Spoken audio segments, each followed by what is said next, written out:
যদি নির্বাচন আর 15 দিন চলত, মির্জা আব্বাস আত্মহত্যা করতেন। তাকে যে ভয় দেখানো হয়েছে, তার জীবন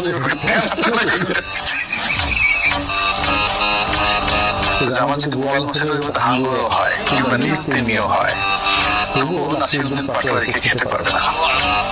এরা মন্ত্রণালয় চালাই আসছে এবং গত 17 মাসে ডক্টর মোহাম্মদ ইউনূস বিশ্ব খেলোয়াড় তাকে চালাইয়েছে এবং বিএনপিকে চালিয়েছে, আওয়ামী লীগকে ভয় দেখিয়েছে।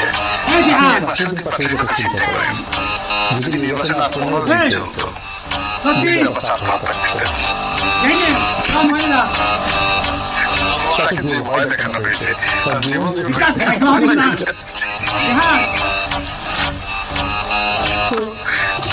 তারা সফলতা লাভ করেছে। এই সফলতা নিয়ে আপনি দেখবেন যে পার্লামেন্টে বিএনপির জীবন হারাম